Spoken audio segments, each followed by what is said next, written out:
How you doing, everybody? John Arezzi here for a very special Pro Wrestling Spotlight Live here on Facebook.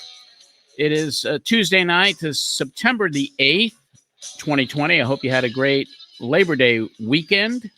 I enjoyed myself here on Long Island in my last week here before I head back to Tennessee this coming weekend. But it was a great Labor Day, and I hope you all had a great Labor Day yourself. And tonight is a special night for us. We are doing a special broadcast, diverting a bit from our typical Tuesday or Saturday night shows at 6 o'clock Eastern, because we wanted to bring on longtime friend, a very special person in my life from years ago, a mentor, and somebody who's just a legend in the pro wrestling business when it comes to journalism, photography. And he's still very, very active in the business. Bill Apter is going to be joining us in just a few minutes. So I'm very excited about having Bill with us. And he's in the waiting room, direct from Apter's Alley, and we'll be joining Bill shortly. Also tonight, as we do each and every week, we have somebody from slamwrestling.net with us.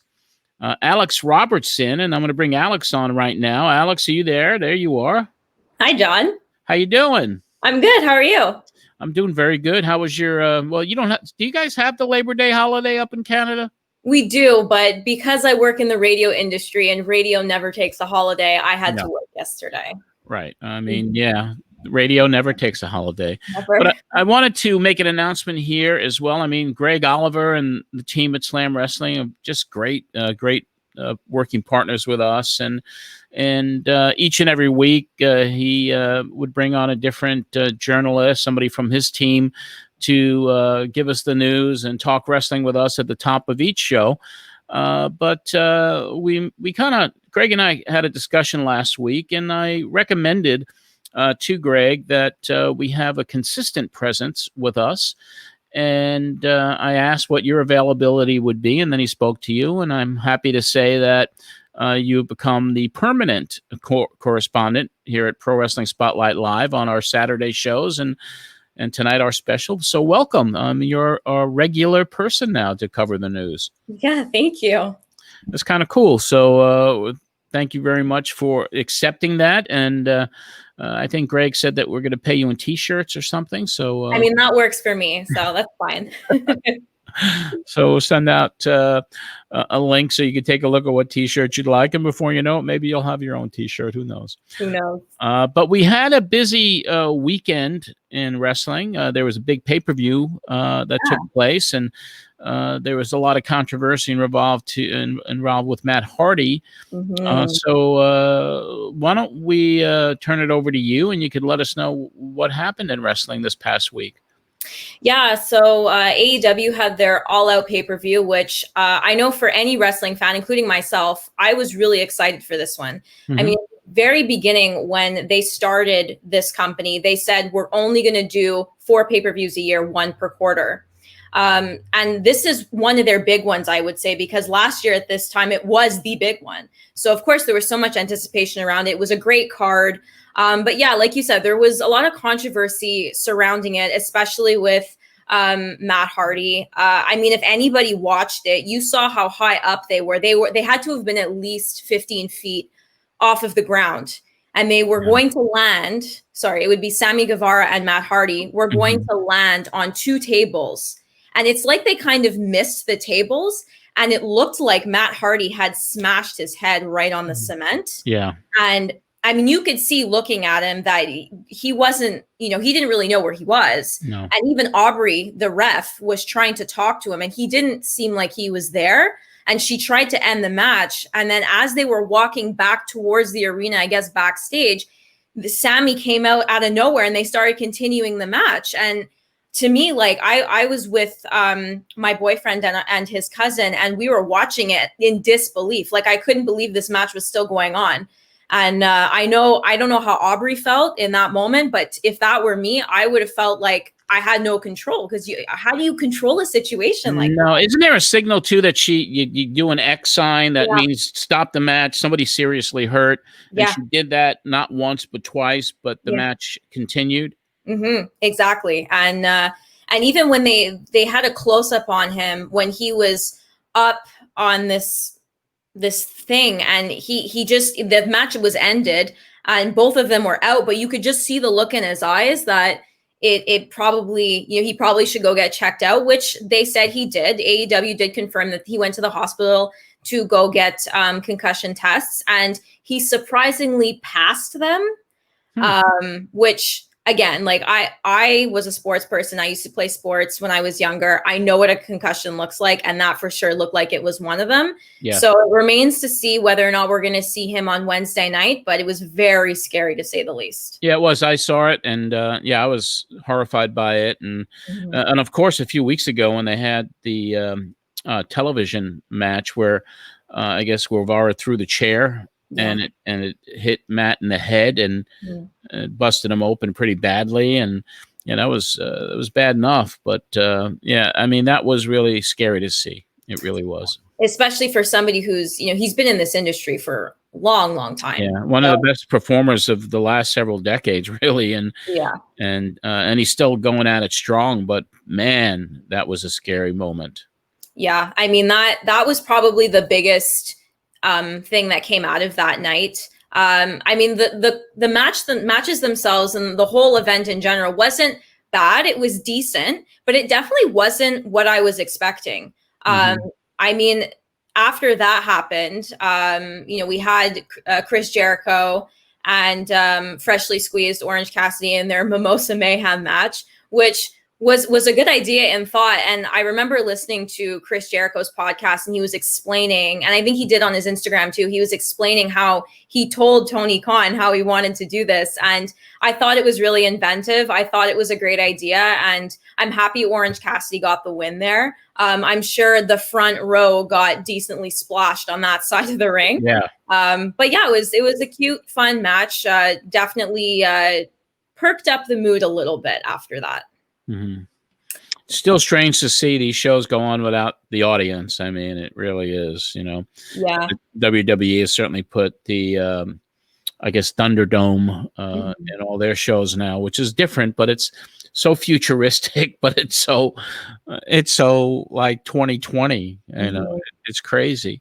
But yeah, that was a big story. And what else happened that was big last week? I know McMahon made a little bit of a statement that kind of caused a little controversy about their performers having TikTok accounts or Cameo. So do you know much about what happened there?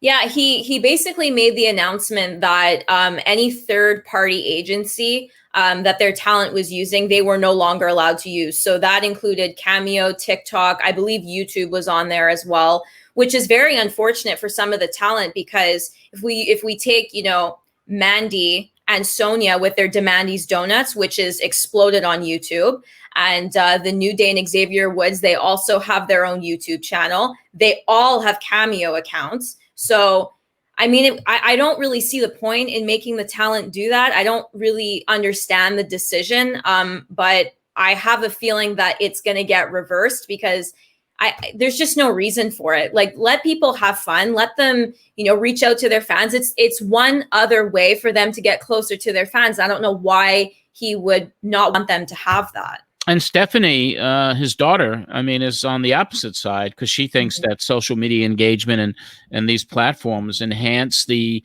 awareness, the visibility, the fan growth of these performers. So maybe she can talk some sense into Daddy Vince and see, because I really don't see too much harm in it. Today, I mean, you have television, obviously, that creates awareness for the guys and developing the stars and all of that. But social media is such a big part of everything today. And if these performers can get out there and raise their awareness level and have some personal interaction, which is what Cameo does. Yeah. And TikTok. And what harm is it unless Vince doesn't really want the performers to monetize any money unless he's participating in it. Yeah, and I mean, it's also, in a sense, it's free advertising for him as well, and it's a way for their performers to reach out to an audience beyond the WWE universe, you know? Yeah. So that too I don't really understand. But like I said, it seems like a very big thing, but I feel like it's just a silly decision that's going to get overturned. And like you said, maybe his daughter can talk some sense into him, because I definitely feel like it would be a disadvantage and a disservice to the talent. Yeah. And another big story that broke last week is The Rock publicly announcing that he and his family had coronavirus. And they're all okay, but I mean, that was a big story. Yeah, and I feel like every time we hear, whether it's a celebrity or a wrestler, because I think AJ Styles also came out and said that he had contracted the virus as well. So it is, it's not so much shocking anymore. It's still kind of scary, because it just goes to show you that it doesn't really matter who you are or where you are in life, you can get it. So you really got to be careful. But gotta be careful. Yeah, I think we all still have to be careful, and everyone is tired of the restrictions and the mask wearing, and I mean, and you could see it just by the big groups of people who are getting together across the country. But I don't think we're out of the woods yet. But I mean, for The Rock to come out and publicly say that is a big step, big thing. Definitely, absolutely. Anything else happening this week? Well, we're going to have to see what shakes out on SmackDown this Friday, because last Friday we saw that, as anticipated, and as I mentioned before, Sasha and Bayley are now at odds. Splitsville, yeah, that's going to be interesting to see what happens there. And also, one interesting thing after watching Monday Night Raw last night, and it's been happening every week with this Retribution group that keeps kind of cyber attacking the Thunderdome, because at first when you see it, it's like you think they're having technical issues, but then you realize it's not. It's this whole group that's kind of formed to go against the management and whomever. So who is behind it, we don't know, but I'm sure we're going to find out soon. Yeah, that's upcoming on SmackDown.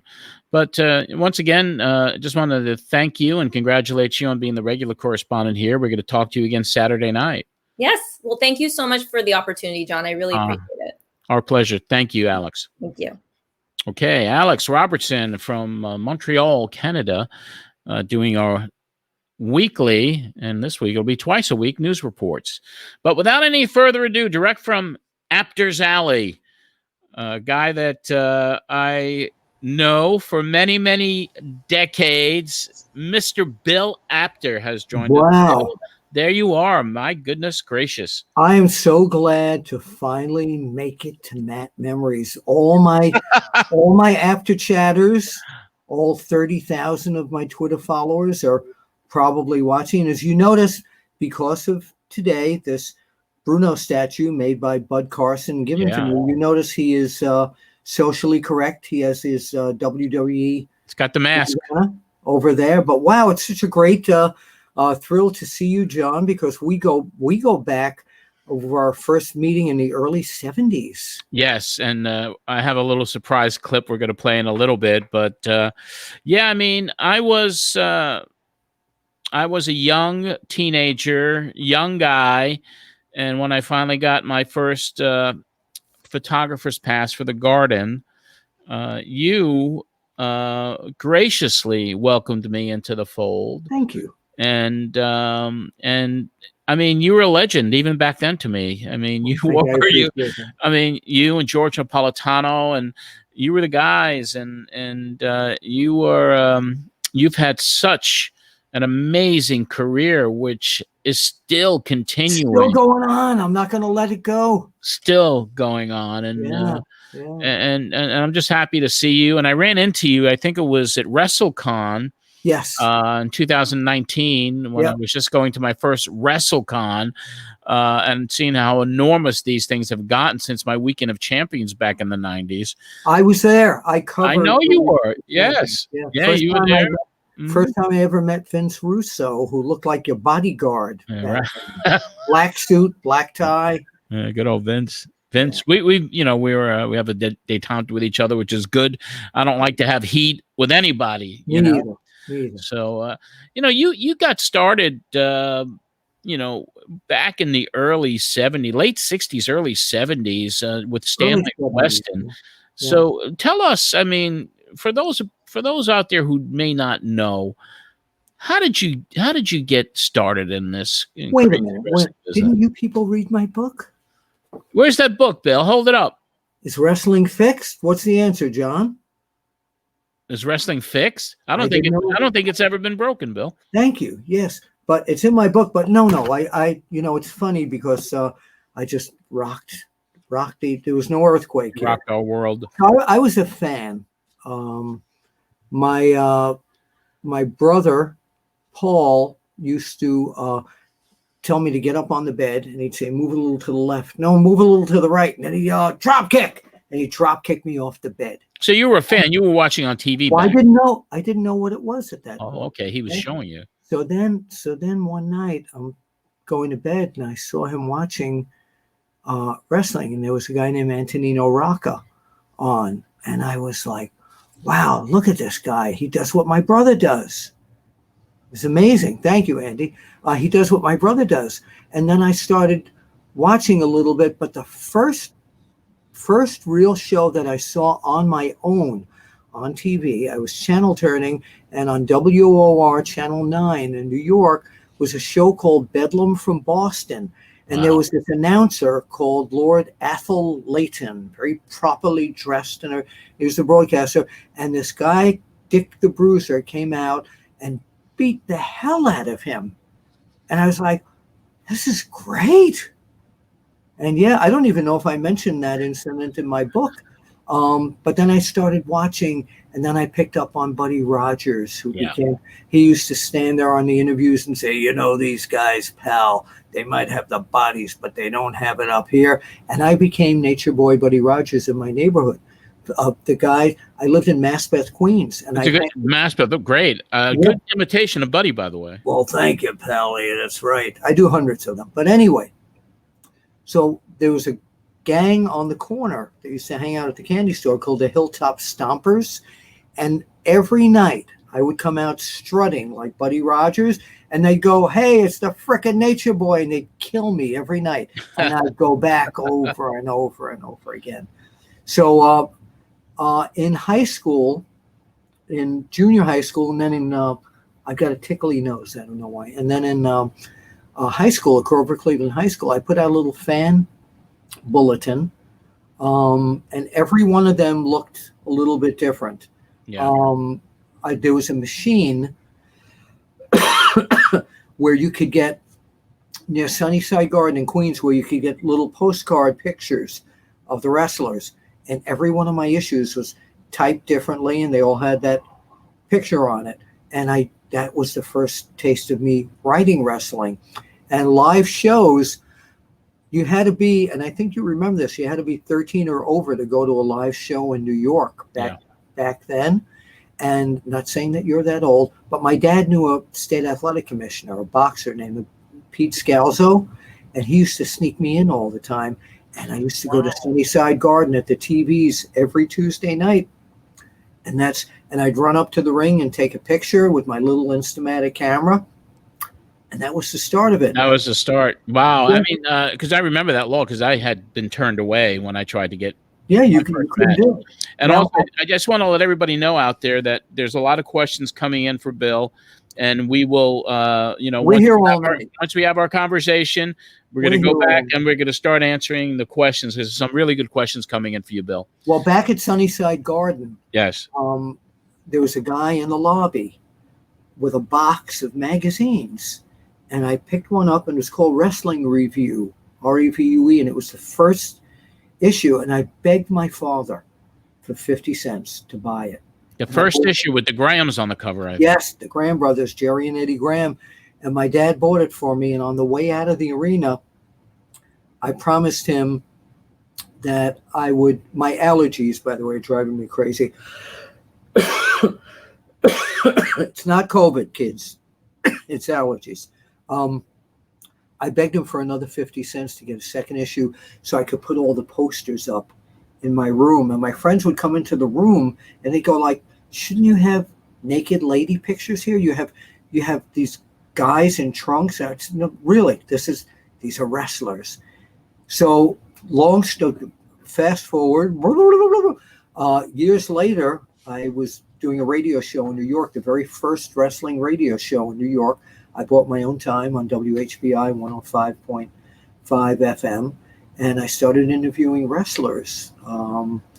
And I started taking some pictures backstage, and I sent some of the pictures into Stanley Weston, who at that point was doing Inside Wrestling and The Wrestler. So you did the radio show before the photography? Yes. Yeah. Smart. Yeah.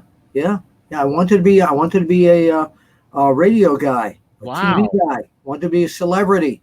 So yeah. Oh, I did that first. I went to broadcasting school in the early '60s. So this is before I got into the business. That's and amazing. I worked my way down to Sunnyside Garden and asked the promoter, Irish Mike Rosenberg, I used to call him. And he introduced me to Oscar Keneal, the booker for Vince McMahon. And Oscar was from Argentina. Nobody could understand him. I'd say, Oscar, can I come to the show? That meant yes.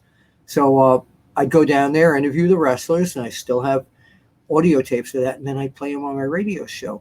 So fast forwarding, I sent some of the pictures in the late 60s to one of the magazines, and Stanley Weston sent me a letter back. There was no email. How do you get into the dressing room? And I sent him back a letter, and I met him, and that put the key in the ignition, and the cliche of the day, the rest is history. Wow. Still here. Yeah. Wow. And that was through a connection and with the State Athletic Commission, got you in at an early age. And before you know it, you're debuting as a writer, I guess, around 1970, right? My first interview was for Wrestling Review that Mr. Weston wasn't doing. And it was an interview with Tony Angelo and the Mongols. Oh, my goodness. And he told me he would pay me $50 for the story. And I never got the check.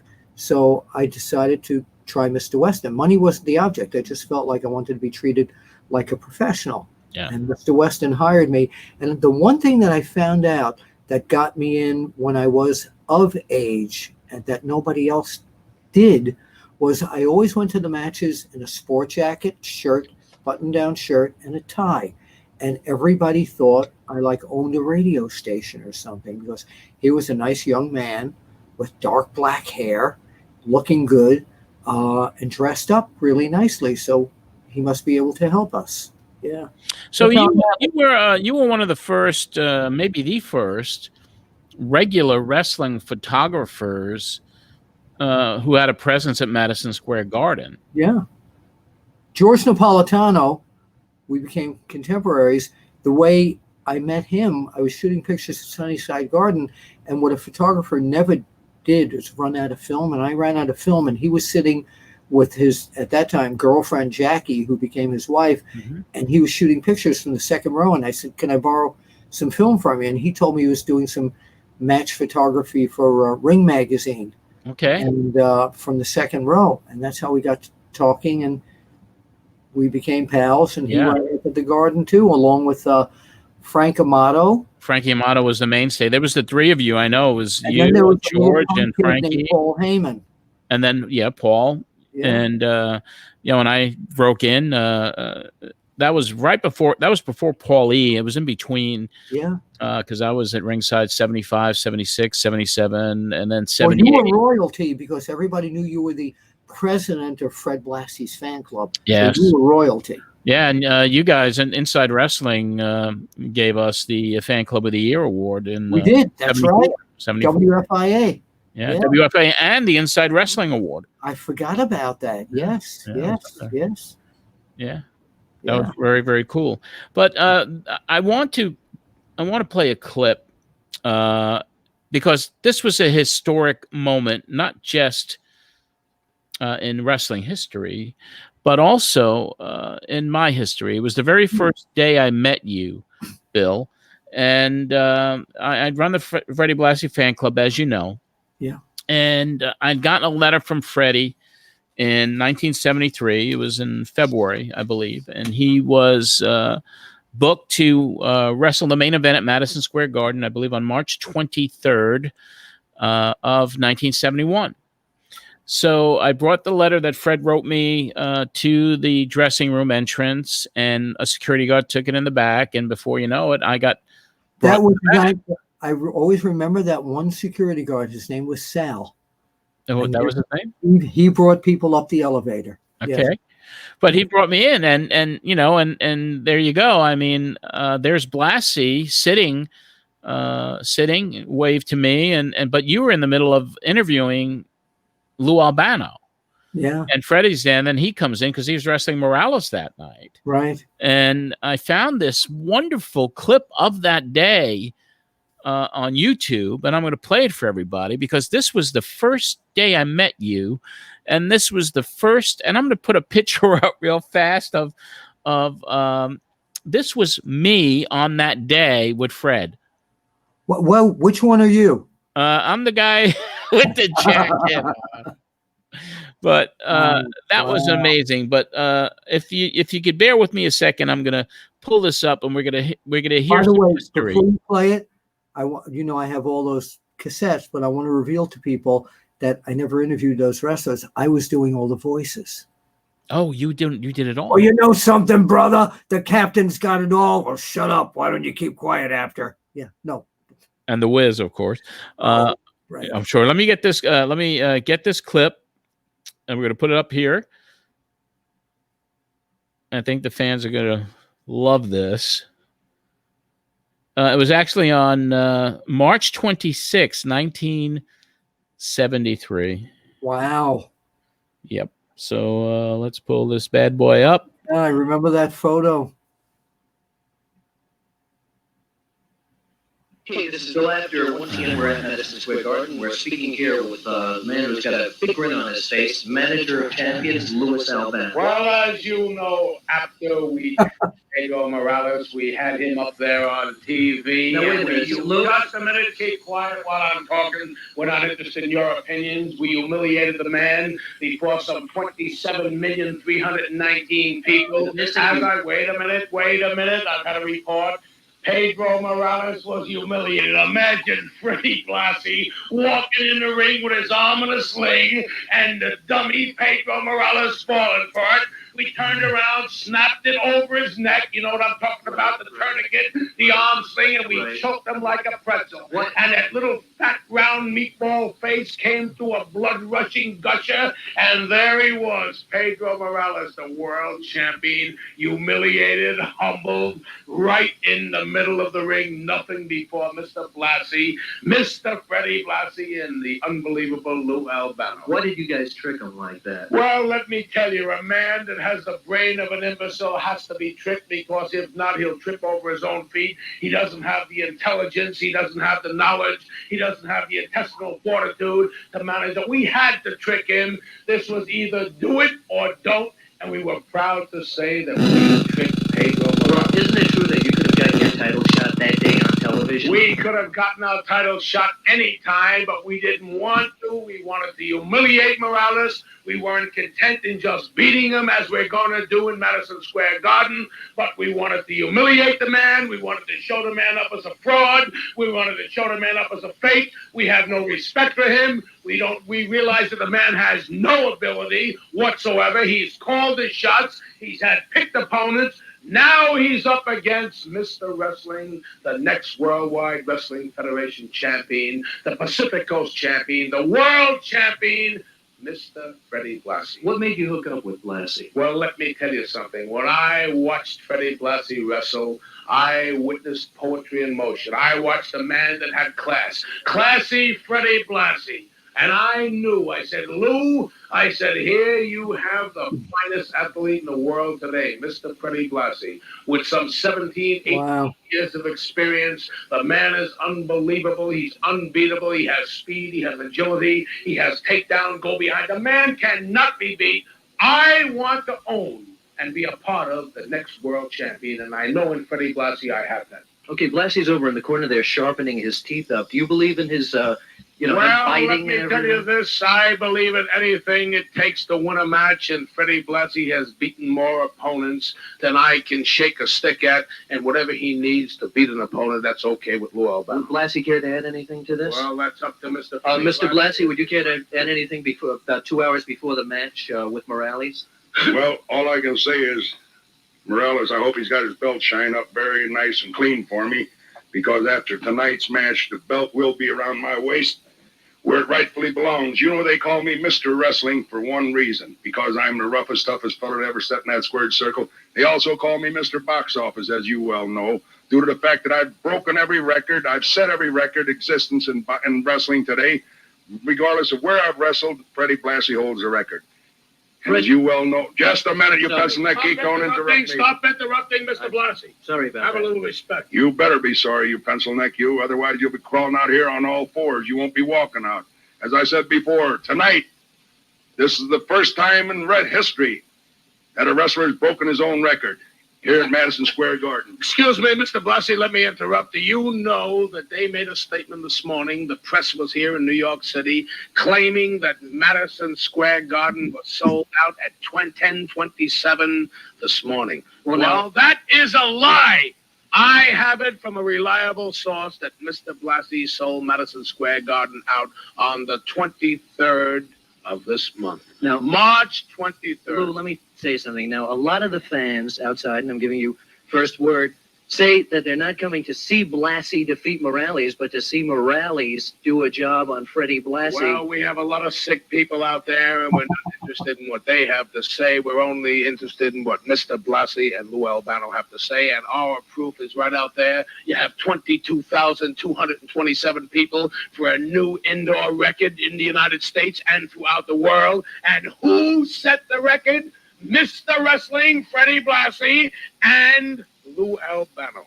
Fred, you seem to differ in your opinion on fans on the East Coast and West Coast. You seem to love the fans on the West Coast, and you don't seem to dig the fans here on the East Coast. What's the difference? Well, after all, I've said many, many times, the fans out on the West Coast have got intelligence. They've got class. I have yet to see anybody here on the East Coast with any intelligence or class. All I see is a bunch of pencil neck geeks. And as I'm sitting here, my friend and my manager, my good friend, Mr. Lou Albano, he showed me a picture at 8x10.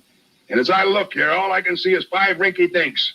And among those 5 rinky-dinks, you got one pencil neck geek over here. What's his name? This guy, this little whipsword over here. That's That's a former boxer, Willie Pep. Yeah. Willie Pep. Ain't that a dooley for you?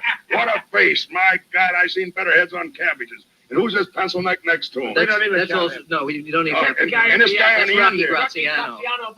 This guy here, he's stuck for an answer when you tell him hello. God Now, wait a almighty. minute. What about this picture of Freddie Blassie? Well, Oh, that's class. That's beauty. That's perfection. That you like. That's right. And that's getting back to these pencil neck geeks here on the East Coast. I said before, they've got no class, no ability, nothing, no know-how or anything. I've yet to see a beautiful broad here in the East Coast. All I've seen is a bunch of slobs. They don't know how to dress. The gals out on the West Coast, they've got class, beauty, finesse, and everything. And they appreciate a good man when they see one. These pencil neck geeks up here, they don't know what a man is. But I'll show them tonight when I get out there in that ring, and they'll be able to compare what a man and what a boy looks like. And as I'm talking about the boy, you know what I'm talking about. That pencil neck geek, Pedro Morales. All right, gentlemen, we have to wind up here, and I want to thank you, and we'll look forward. we'll tell you when to wind up. Don't tell us when. We're ready you're for the gonna tape. wind I up. thought you talked about it. You want an interview. You bring us out here, and then for 2 minutes, Bill you got Apter this with you got one of these Albano little Eastern and tapes there. Fred Why don't you get Blassie one of those on Western Inside tapes where you Wrestling. get one Thank you. more thing on it? Thank you, Mr. You put Oh, on man, wow. Crazy, right? That was on YouTube. I believe I uploaded that years ago. when I get started. Wow. Is that where you found it? I found it on YouTube. I mean, just imagine a kid. How old was I? I was 14, 15 years old, maybe. And that was the first thing I saw backstage at a wrestling match was Wow, they were this interview. And it was- and I kept feeding them because I knew what their personalities were like, and to interrupt them. One of the things that I wanted to correct, I was doing the radio show as a co-host with a guy named Ray Pasquin Okay. originally, and then when I started working for the magazines, Mr. Weston sponsored me doing Inside Wrestling, the Yes. magazine for wrestling fans. And now here's what's happening, baby. And I did all the news. and use the audio clips. Wow, thank you for playing that. Oh, that was amazing because Bill, I used to love, and I was so shy back then. I had just broken in, and even when I got my photographer's pass, I'd see you take the guys in the back, the Valiant Brothers, Captain Lou, the Wiz, you know, I mean, and it was just such history to be a part of. It's like they were on network TV. They thought. I mean, but you were such a great interviewer. I mean, it was like, it really was for me such a learning experience because I was afraid of these guys, even when I was in the back and before I got to know them. And you know, it takes a while for you to be accepted. But I mean, what you did, and then of course turning these interviews into the storylines and the wrestler and Inside Wrestling and PWI, and it was just an amazing time in the wrestling business. And there was only one guy that scared the hell out of me back there, and that was Bulldog Brower. Oh yeah, he was a little crazy. And he knew I knew the business fairly well, but anytime I'd say, Bulldog, can we do a shut up? What do you want? Oh yeah. Who was the favorite? Who was your favorite person to interview through the years or through the years? Wow, there's Bruno, of course. I mean, Bruno was the classy interview, but if I wanted personality and shtick, Dusty Rhodes, Wizard, Blassie, Albano, those were the Bruno. There's when I had my college radio show, you were there. My college radio show was in '75, but you were at January 18th, 1971. You were there when Bruno lost the title, and you were backstage, and you got the interview with Bruno after he lost the title. Yes, which I just heard on my old college show. I listened back to it, and you had given me permission back then to play it, and it was amazing because you had Koloff, Albano after they won the title, and you had Bruno. I think the only interview that he did directly after losing that title. I was the only one there who was doing audio back at that point. I had my microphone and everything, and my cassette recorder, and I still have those cassettes. Yeah, you have all of those, don't you? I mean, I do. And the quality is great. Even though I haven't digitized most of them, when you play them back on the cassette recorder, they still sound great. Amazing. Yeah. Who is the person that was most difficult for you to do business with or interview or get anything out of? Is there anybody that sticks out and you're like, this was not this guy was tough? Oh, I mean, most of the guys really cooperated. Yeah. I can't really think of anyone who didn't really give, to be honest with you. Yeah. No real tough guys except when they were actually Ole Anderson. And Ole and I got along great because I fell into his sarcasm with him. So, but I'd go over to him and I'd say, I want to take a photo of you backstage at Jim Crockett Promotions. And he'd say, well, damn it, count to 3 and shoot the freaking picture. So I go 1, 2, 3, and he'd turn his back on me and walk away. Yeah. And you always wanted to know why he never saw himself in the magazines. I said, right. I mean, those magazines at the time were just, everyone wanted to be in the magazines. Yeah. And you put somebody on the cover, you make a star out of somebody putting him on the cover of the magazines. There were a lot of guys that didn't want it. Phil Sacco, Vince's promoter in the Philadelphia area, he was very against the magazines coming. Yeah. They were running the same. We didn't do results, but he didn't want people to see pictures of the matches before they came to him. And the other thing was he felt that the wrestling magazines were making money off his product. Yeah. That was, I had a couple of run-ins with Phil. I got thrown out of back of Philadelphia Arena after they'd seen me at an IWA show.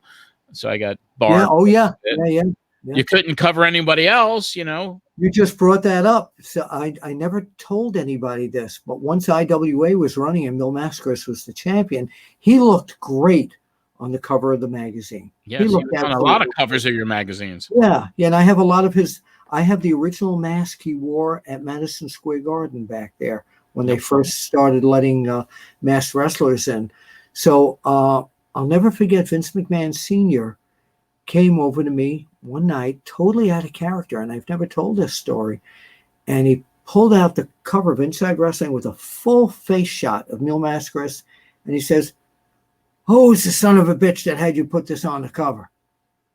He's really, I never heard him curse. And I said, "We did it because he's on TV." He said, "Well, you keep putting guys like that on here, you're not going to be able to come around here anymore." And then he called me a couple of days later and apologized for the tone that he had. He was a real gentleman. And he explained to me that these people are trying to come into his territory. Little did he know what his son would be embarking on many years later. But yeah, that was pretentious. I mean, that was a controversial time period when all of a sudden, you know, the guys like yourself and George that were at ringside for many years, giving unlimited publicity to all the stars in the federation at the time, and then you get, well, you know, you're not allowed up here anymore. Well, we were locked out for 3 shows during Pedro Morales' reign. Pedro was feuding with Firpo, and Pedro went over to Vince Sr. one time. He said, "Well, you know, I'm not going to go out there. They can't take the pictures. There's no publicity." And Vince told him, "We have our TVs. You know, we don't need that." But after like 3 shows, the guys got so heated that they started letting us in again. But that was before Vince Jr. took over. And then, you know, hey, guys, we have our own magazines now. Well, I didn't even know that they did that during the Morales reign. Yep. Wow, crazy stuff. But you continued on with the Weston publications for quite a while, and then you segued into other magazines. Wow Magazine Romance. Wow.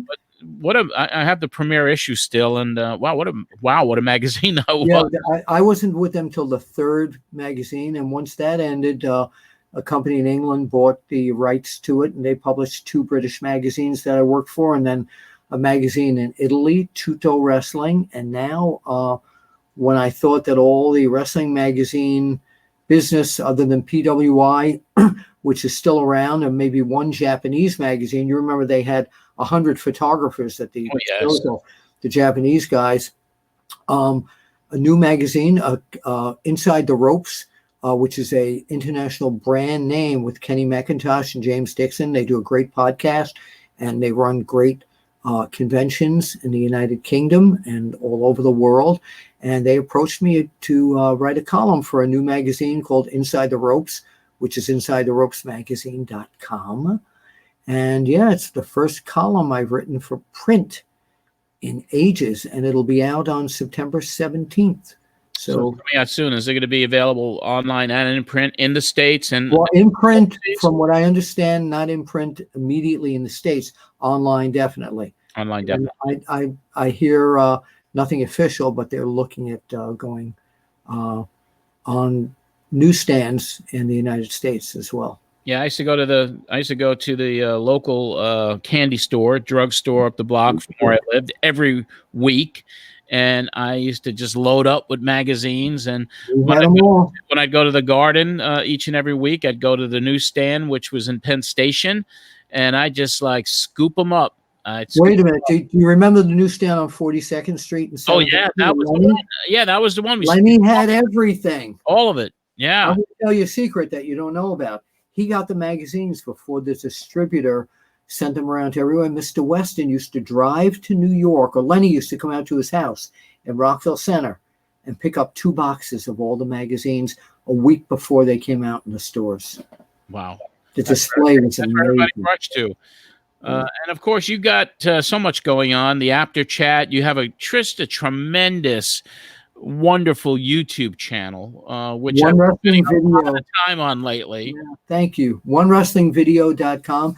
And I'm asking all the people here to please subscribe so you get the stuff as soon as it comes out. And a lot of the stuff I keep in storyline form, John, and it seems that gets more. I just did a whole loop of why Paul Heyman got Roman Reigns. And the story came out of here, as I just mentioned on Nick Hausman's podcast, where it turns out that Heyman was friends with Sika from the Wild Samoans.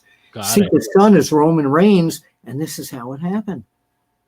I think What that's a scoop, interesting right? pairing up. I mean, they've been talking about Roman becoming a heel for quite a while, and now that he is with Heyman, I'm really anxious to see how that evolves. Oh, you and me both.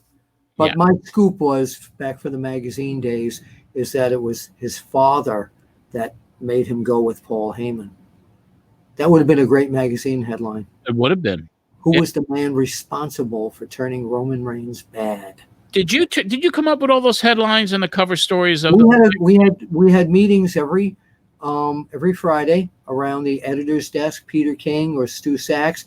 At about 2:00, somebody would yell out headlines, and we'd all stop what we're doing. Craig Peters, me, Stu, Peter King, Joe Bua, Andy Rodriguez. We'd all Dan Shockett, who was real, Eddie Elmer, who is still real and alive. We'd sit around a table. They'd say, Bill, what have you got in pictures? I said, well, I got a great set of pictures here of Ole Anderson against Mr. Wrestling #2. What are we going to do with it? Well, why don't we? And then we'd embellish it and come up with a story. Yeah. Oh, yeah, we all did it. Yeah, I still have a lot of those magazines, my friend, and those headlines, the storylines, and they bring back wonderful memories. We got several questions here. Let's go to a couple of them. I know this gentleman, Bill Holtz, and how were the ratings of the wrestlers and the federations determined for the magazines? Well, Bill Holtz, it's in here. There's a whole chapter, but you're gracious enough to watch us tonight. Every Monday, I would call every wrestling office from Portland to Puerto Rico to the Carolinas to Florida to WWF, everybody, and I'd say what's coming up. I'm doing the rankings, and if they didn't give them to me, they just told me who they were pushing, and we would come up with the ratings. Yeah, but they were done because we didn't get a lot of that TV in New York. They were done in the fashion of me calling all the offices. I still have my original. I'm going to show you something. Hang on a minute. And it's because Bill Holtz asked this question. Bill Holtz, this is for you. Bill is coming. Looks like he's getting something from the Rolodex. It looks like my original Rolodex from all the offices that I used to call. It's up here. I'll just pick one.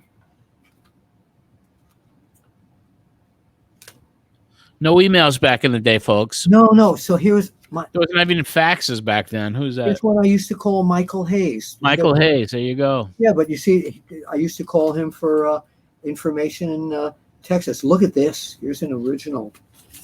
Check this out. Ooh. Hold on. Buddy Landell. Yeah, but this is my old Rolodex. That's where all the good stuff happened in that Rolodex. That's when I called all the offices.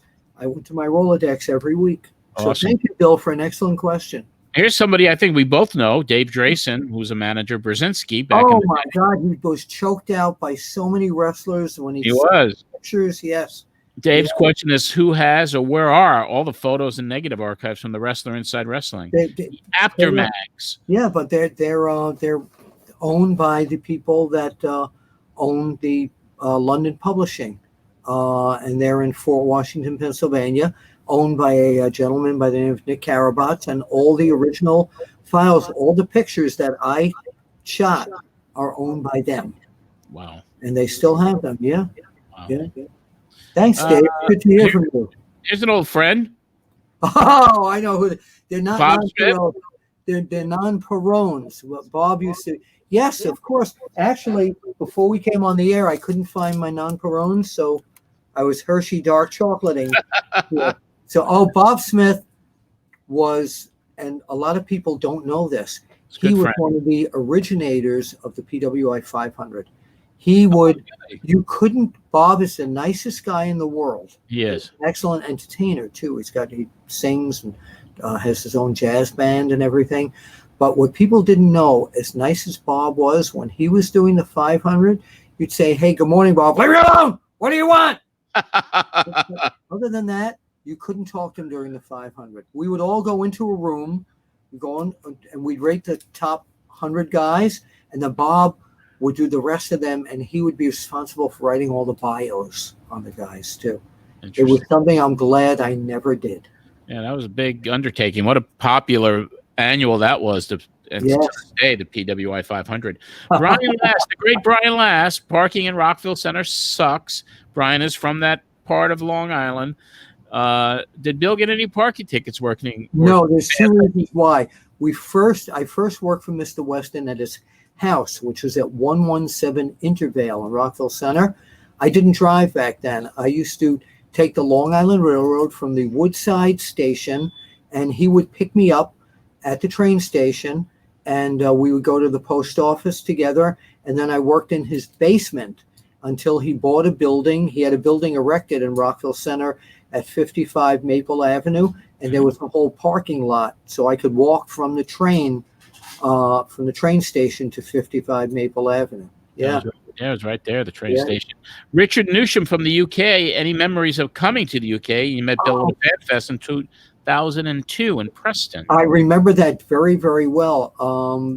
My first of all, my favorite candy in the whole world is still Roundtree fruit gums. Steve Linsky, the referee, bought them for me, and to this day, I still get them by mail.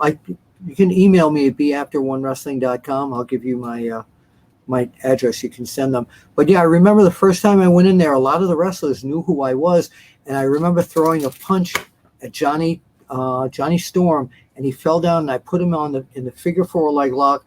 Referee Steve Linsky went like that, and I was over with the guys originally. But the fans were so amazing because they knew who I was, and I was shocked. And my original show business hero was from England. He was a guy named Anthony Newley. He was an entertainer who wrote 2 Broadway shows, Stop the World, I Want to Get Off, and The Roar of the Grease Paint. And if you younger people don't know who he was, his big hit back then was half a pound of tuppenny rice, half a pound of treacle. That's the way the money goes. Pop goes the weasel. Right. He's really one of my heroes. But I'm hoping when For the Love of Wrestling convention comes back, that Inside the Ropes magazine will bring me as a guest, and I miss so many of my friends and fans in the United Kingdom. Yeah. Because you go around to a lot of them promoting the book, and you did so many wrestling conventions. And but an old friend, Dr. Michael Ano. Oh my God, he did my teeth. No, Dr. Michael Ano, a dear, dear, dear friend, an excellent historian of wrestling, an excellent photographer, and the former vice president of the Freddie Blassie fan club back then. Yes, yeah. But Mike wants to know, and of course I know about this also, your great karaoke abilities, and I know you're a country music fan though. How'd you get involved in the singing and the karaoke that you do? Well, before I was in the wrestling business, my parents used to always ask me to get up, Billy, sing. So I remember standing in front of the living room with all the relatives and singing Harry Belafonte songs. My mother was a huge fan of Harry Belafonte, and I do Down the Way Where the Nights Are Gay and the Sun Shines Daily on. So with karaoke, I hate to use the term karaoke, because if I don't know the words of a song, I don't sing it. I was with a group of 4 singers in the Catskill Mountains back in the 60s. Oh, wow. Charlie Lowe headliners, and we sang cover songs and Catskill Mountain songs. And so I created my own little act where I did cover stuff of songs like Andy Williams and Tony Bennett and Steve Lawrence, and imitations. I would do my own duet of Dean Martin and Jerry Lewis singing That's Amore. Yeah, I would do Dean going, when the moon hits your eye like a big piece of pie, that's amore. And then Jerry would come on, when you walk through the park and you're grabbed in the dark, that's a moron. And I do that whole thing. So I've been doing that forever. But the wrestling people liked Bill Apter, the reporter. Okay? I started out as an entertainer. They loved the reporter thing. So I couldn't do that on any of the shows. So when the convention started, I did one book signing, and I said it wasn't me. So what I did was I integrated singing and videos and entertainment, and I did an hour and a half act as my book signing called, it was the Is Wrestling Fixed? I Didn't Know It Was Broken tour. My best friend, Paul Big Bear, who used to be a wrestler. He's 6'8", 385 pounds. He worked as a concrete cowboy. We used to entertain at senior homes, just the two of us, and nobody else makes three. I sang with him this past weekend. So yeah, I sing country. I sing a lot of crooner type of stuff. Yeah, and I love that. That's been part of my life forever. Yeah. Well, you have a passion for something. It's you just keep doing it, man. That's what keeps you young. Yeah, that's the along with wrestling. When people say, "What do you like to do? What's your passion?" I said, "I sing," and I have hundreds of karaoke discs in the other room here at Apter's Alley. But if I don't know the words, I don't sing it. There you go. Yeah. Question from Jared England. Is there a way to read the old magazines online? Yeah, you just open your eyes and you read the word. No, I don't know. I haven't seen them. I don't know. Go to PWI online and they might have them on there. I don't. I left the PWI company about 22, 23 years ago. Yeah. So, I think all the magazines, and I think that's one thing that us historians, I guess we can call ourselves, is there's not really a place for us to view and share archives. And that's why, with my company and Slam Wrestling, and we've been talking about, this Map Memory site that we're going to be launching as we put it together. And you and I have had some conversations because we would absolutely love to have some of your archives where people can listen to these old interviews and hear them and get your viewpoints. But yeah, I mean, I think the people who watch this show and the people who go to your YouTube page, and I mean, we love the history of this business, and we know the business has evolved and things evolve. That's a natural progression in any sport or any business. But for wrestling in particular, there's not a lot of options for people other than going to YouTube to be a part of the history that we all grew up with. And that's one thing that brings us all together as a fraternity is this wrestling history. And I love sharing. It's funny because my sister-in-law knows nothing about the business. She lives on Long Island with my brother-in-law. And she read my book with no interest in wrestling. And she says, "You have this other family that none of us know about." Yeah. And it's cool because I hadn't talked to you in 20, 25 years. I know. And then all of a sudden you're back around and it's like, it's the old brotherhood. It is. Yeah. And it brings back warm memories. Yeah, very much so. Another couple of questions. And I'm good. Listen, I can stay as long until you throw me out with the question. Got it. But Barry Maxwell looks like a Boston Red Sox fan. Did Bill think the IWA had a legitimate shot at becoming a national promotion in 1975? Oh, absolutely. I think they ran out of money. I never forgot that. I think had Eddie Einhorn kept funding them and their TV universe got bigger, I definitely think they had a good shot. I mean, they just couldn't get into the big arenas, but then Moskris and Koloff and the Lad and Johnny Howard. Yeah, they had what a roster of great Brower, Ivan, Mighty Igor, Lou Thez. Yes. Yeah, wow. Yes, what a group. Dave Drayson wants to weigh in with another comment. And what would be Bill's all-time highlight in the years in pro wrestling? I'm not done yet, so I don't know. I mean, I can't really. I think the thing that most people say was the highlight of my career was the very first shot of sports entertainment, because I'm the guy that introduced Andy Kaufman to Jerry Lawler.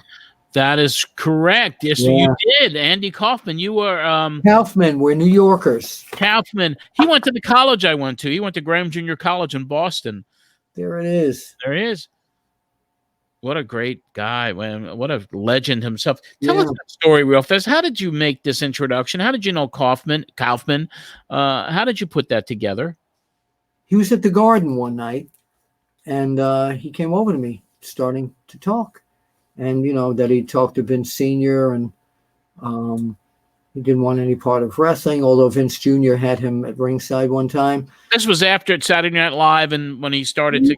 But he was on Taxi during this period. He was on Taxi, so he was a star. Yeah, not a show on TV. So he asked me, what am I doing after the matches? I said, I'm going back to my apartment in Queens. He said, oh, how do you get there? I said, I take the F train. He said, can I go with you? So now here's Andy Kaufman, the star of Taxi, right? We're on the F train, and fans are like, so we go up to my apartment in Kew Gardens, Briarwood. And I was living at that point with my best friend, Susan Sexton, who was Really? Yeah. We lived together for 2.5, 3 years. And she was from Australia, and every word out of her mouth was F this and F that. So we walk into the apartment, and she goes, oh, I've been Andy Kaufman. What the hell are you doing here? So we're talking hours about wrestling, and she says to me, is this all you two can talk about, effing wrestling? And she goes into the bedroom, puts on her headphones, the Ramones, gabba, gabba, hey, I don't want to be a pinhead no more. So we're still talking about wrestling. And I said, you know what? I got this friend in Memphis, and they're very liberal. They have like the Frankenstein monster and the Wolfman. Have you ever heard of Jerry Lawler? He said, yeah, through your magazines. And I said, let's call him. He said, well, it's 1 o'clock in the morning. I said, well, it's midnight in Memphis right now. So I called Jerry Lawler, and he says, you got Andy Kaufman, the guy from Taxi, in your roach-infested apartment. I said, yeah, and I put Andy on, and that put the key in the ignition, and that did it. Amazing. Yeah. What a great angle that was. What yeah, a great. And that was the first. That was, and Jerry told me a long time ago that's the one angle that Vince Jr. wished he would have had. So I'm very proud of that. And because I couldn't accept any money for that, when my daughter Haley was bat mitzvahed, I knew that Jerry Lawler was an artist, and her theme was Planet Haleywood, and he drew all these. Well, no kidding. Yeah, there's my daughter loved Lucille Ball. So and they're all signed by Jerry Lawler. So Wow. Planet, yeah. So What an artist he was. I remember The Patriot in one of the wrestling magazines.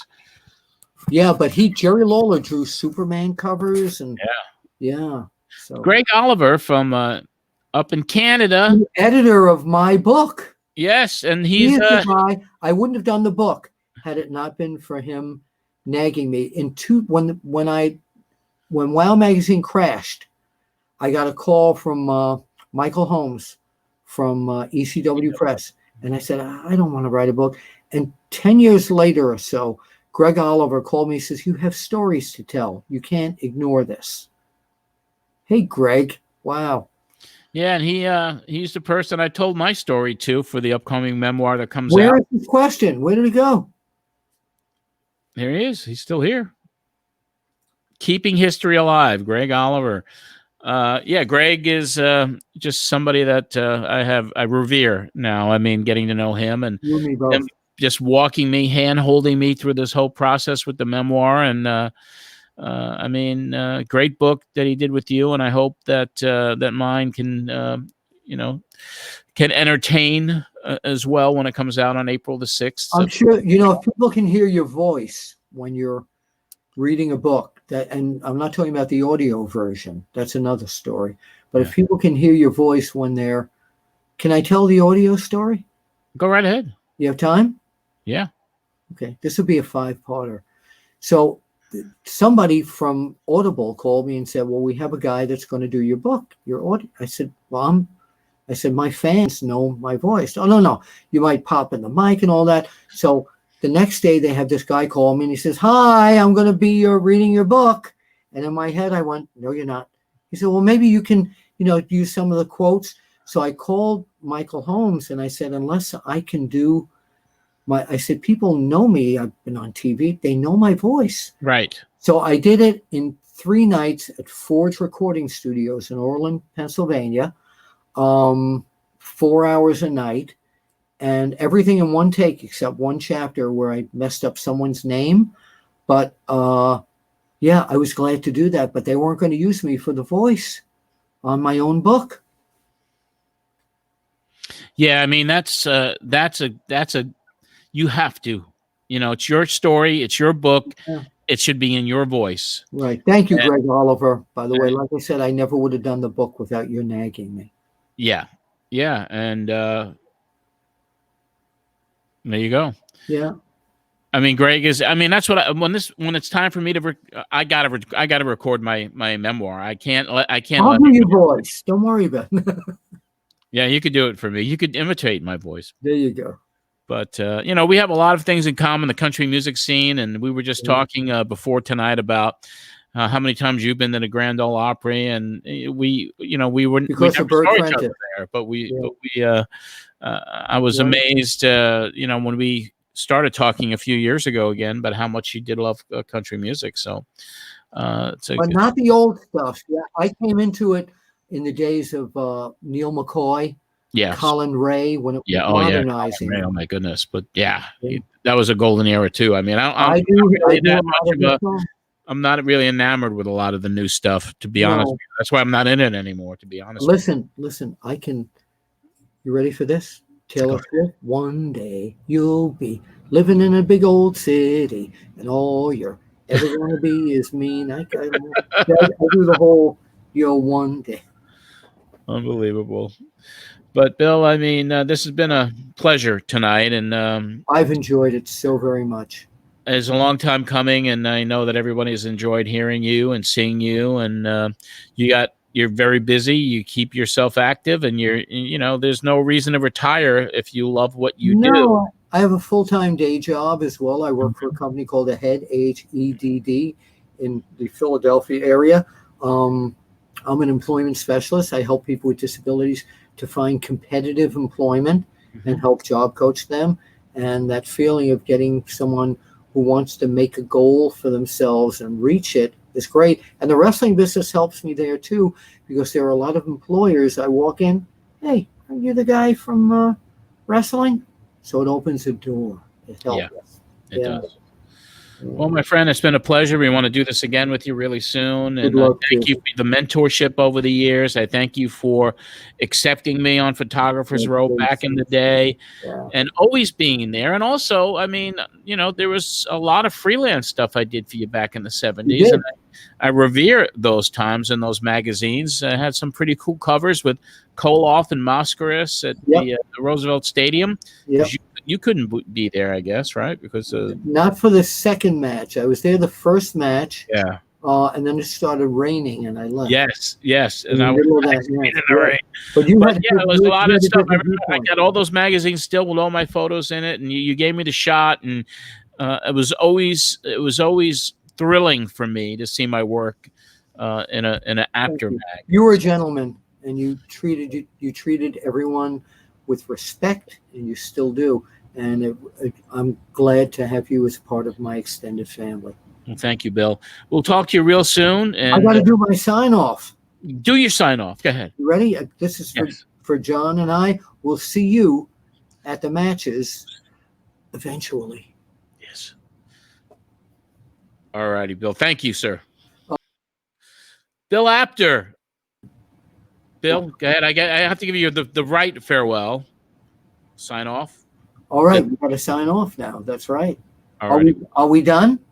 Just about. Is that it? I'm never done. I can talk. I know. Well, it's been great to see you, and I'll talk to you soon, Bill. Me too. Thank you, John. Thank you, everybody. And don't forget to subscribe to One Wrestling Video. There you go. On YouTube. Yeah. Thanks. Bill Apter, and it's my pleasure to have Bill here on the show tonight. It was a good episode of Pro Wrestling Spotlight Live.